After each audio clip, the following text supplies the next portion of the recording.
Annonceurs, entrepreneurs, promoteurs et chefs d'entreprise, choisissez dès à présent votre meilleur partenaire média, Ideal Production. Ideal Production est basé à Cotonou au Bénin. Ideal Production, le partenaire exclusif de Sika TV en Afrique.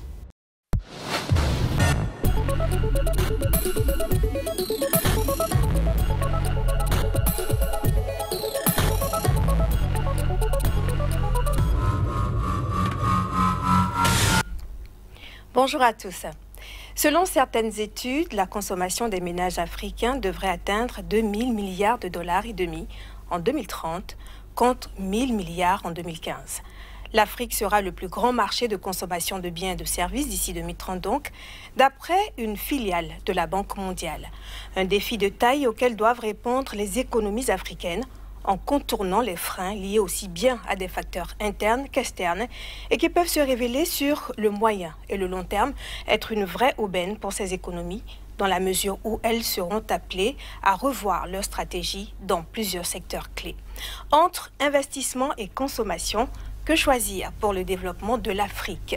C'est à cette question que va répondre notre invité, Rodrigue Rustico. Il est expert financier fiscaliste. Merci d'être avec nous. C'est un plaisir. Monsieur Rustico, alors qu'est-ce qui explique la forte demande en matière de biens de services sur le marché du continent malgré le climat économique qui est quand même un peu morose?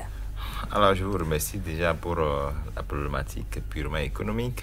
Vous savez, en la matière, il faut redéfinir un peu les concepts pour les téléspectateurs. Oui. Et quand on parle d'investissement, c'est la renonciation à une consommation immédiate pour une consommation future. Et quand on parle de consommation, c'est l'utilisation d'un bien ou d'un service en vue de satisfaire un besoin, soit immédiatement, soit de façon progressive. Et quand je fais recours à votre prélude tout à l'heure, vous comprenez avec moi que d'ici 2030, si l'Afrique doit pouvoir se transformer en tant que pôle, en tant que consommateur de services, c'est qu'il faut se préparer. Et pour se préparer, ce n'est pas à travers la consommation, il faut se préparer à travers l'investissement. Et je pense que c'est le lieu de faire un retour important sur le processus par lequel on consomme. D'accord? Pour consommer, avant de consommer un bien, c'est qu'il faut d'abord investir. Après l'investissement, il faut produire. Après la production, il faut distribuer. Après la distribution, il faut alors consommer. Et donc, ce qui fait qu'aujourd'hui, lorsqu'on s'attarde à la consommation et un pays ne vit que de la consommation, tôt ou tard, ce pays doit pouvoir avoir des problèmes sur le plan économique. Et donc, il vaut mieux stimuler les investissements pour pouvoir donner une base durable à l'économie. Donc, vous comprenez avec moi que la consommation, ce n'est que la dernière étape du cursus économique qui nous consiste tout simplement de satisfaire à des biens, à des besoins individuels ou collectifs. Donc voilà un peu. Et ce qui amène la population de l'Afrique à s'orienter beaucoup plus vers le service naturellement, c'est la relance de l'économie. Vous savez, pour relancer l'économie à court terme, je précise bien à court terme, on a besoin de consommer. Donc c'est la consommation qui relance l'économie à court terme. Vous voyez que les ménages ont des revenus plus ou moins moyens, ce qui les amène naturellement à améliorer un peu le panier de la ménagère, ce qui leur permet aujourd'hui d'aller sur le marché de la consommation des biens et des services pour alors satisfaire à des besoins précis. Mais vous imaginez une économie dans laquelle ces biens et services finissent sur le marché. Qu'est-ce que l'économie va devenir? Et donc, d'où il ne faut pas oublier en fait l'investissement qui est un facteur important en vue d'aller vers la consommation. Mais beaucoup n'en parlent pas. Je pense que c'est le lieu de faire ce petit rappel-là aux gens pour faire comprendre que l'investissement, c'est un facteur de développement. Alors, nous allons parler justement des défis, plutôt de tout ce qui est un peu comme limitant justement l'investissement. Mais d'abord, l'émergence en Afrique d'une classe à revenu moyen, est-ce que c'est une aubaine? Oui, vous savez, si la classe au niveau de l'Afrique tend vers un revenu moyen, je pense que cela permettra quand même d'améliorer un peu le panier de la ménagère. Cela vous permettra quand même d'avoir accès à un certain nombre de biens sur le marché. Et lorsque vous allez sur le marché et que vous avez un pouvoir d'achat qui ne vous permet pas d'acheter quantité de biens, c'est que vous ne pouvez pas alors satisfaire à vos besoins. Donc, satisfaire à ces besoins mérite quand même d'avoir un niveau de revenu moyen.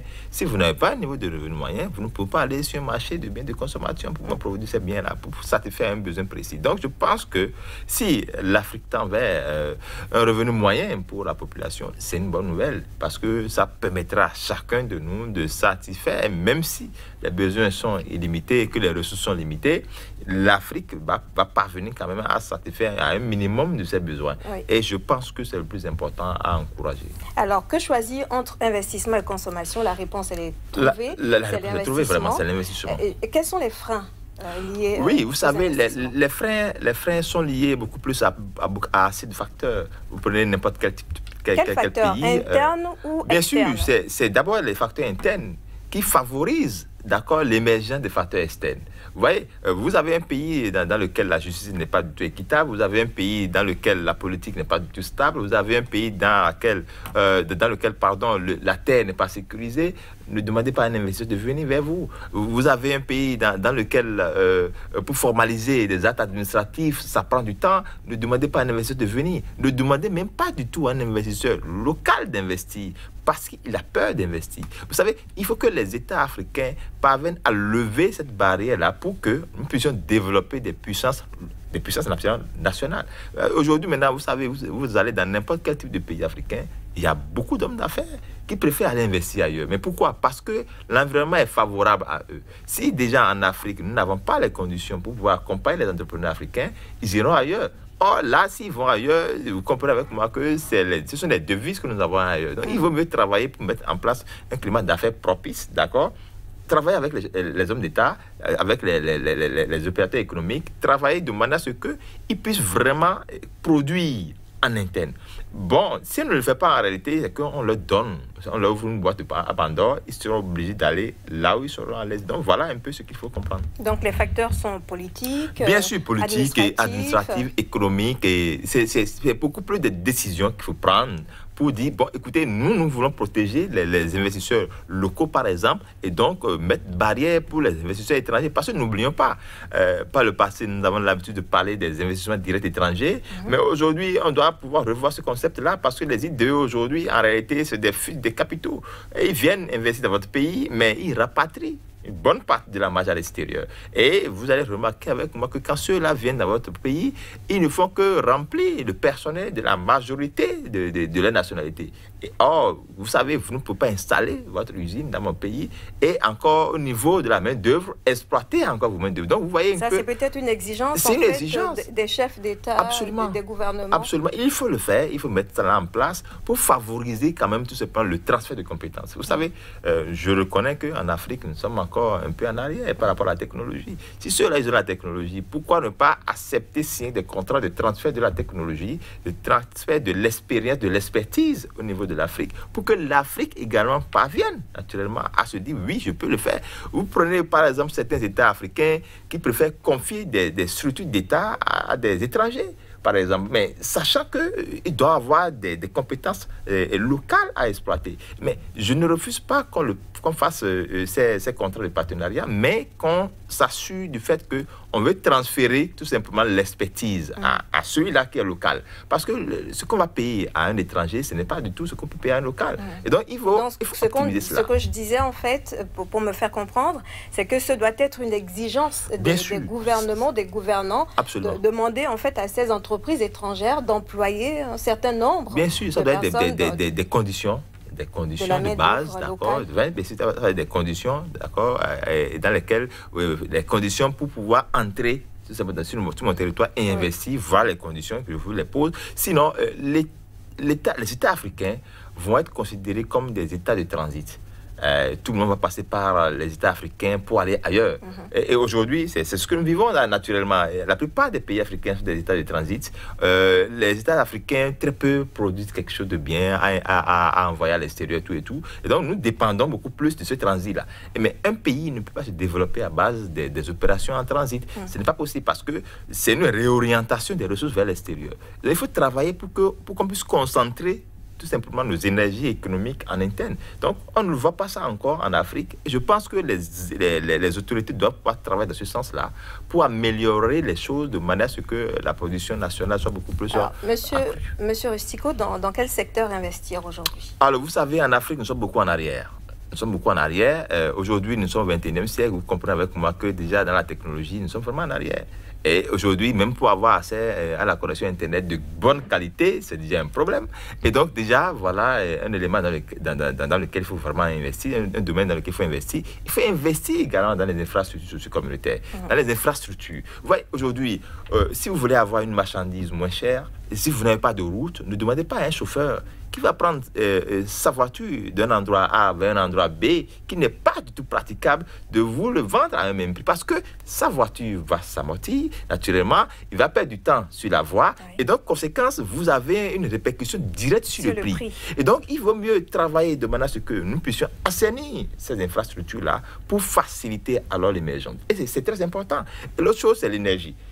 Il faut investir dans l'énergie. Aujourd'hui, vous voyez des pays dans lesquels on part toujours de délestage, on doit couper l'électricité pratiquement 2 fois, 3 fois par jour. Les gens n'ont pas accès à l'eau, qui est naturellement un bien naturel auquel on doit pouvoir avoir accès. Si nous n'avons pas le réflexe de régler ces priorités-là, vous comprenez avec moi que cela poserait un problème. Donc, l'Afrique a beaucoup d'investissements à faire, mais l'Afrique doit pouvoir choisir des domaines en termes de priorité. Parce qu'on ne pourra pas tout faire. Un président d'un État africain ne pourra pas tout faire. Il faudrait que chaque président décide de dire, bon, moi, je prends par exemple l'énergie comme étant une priorité. Je règle définitivement le problème de l'énergie. Une autre personne vient, je veux régler définitivement le problème de l'eau. Il faut que chacun choisisse une priorité. Mais qu'est-ce que nous constatons en Afrique? Un président vient, il vient embrasser tous les domaines. Conséquence, il finit son mandat sans rien aborder. Alors, je ne vous ai pas entendu parler d'industrie. Oui, bien sûr. De transformation de biens. Ah, c'est vraiment important. L'industrie aujourd'hui, c'est la pièce maîtresse également de l'économie. Je vous ai dit qu'il faut investir. Il ne faut pas investir à la maison, il faut investir dans les industries en vue de faire quoi? D'utiliser de la main-d'œuvre. C'est important. Donc, en investissant, on sera obligé alors de réduire également, tout simplement, un tant soit peu le taux de chômage. Mais lorsqu'on n'investit pas, lorsqu'on ne produit pas, lorsqu'on ne distribue pas, on ne peut pas consommer. C'est ce que les gens oublient. Les gens pensent que consommer, ça sort de l'extraordinaire. Non, c'est tout un processus et c'est la fin du processus qui nous amène à consommer. Si vous avez porté votre tenue, savez-vous qu'il y a un grand travail qui a été fait derrière.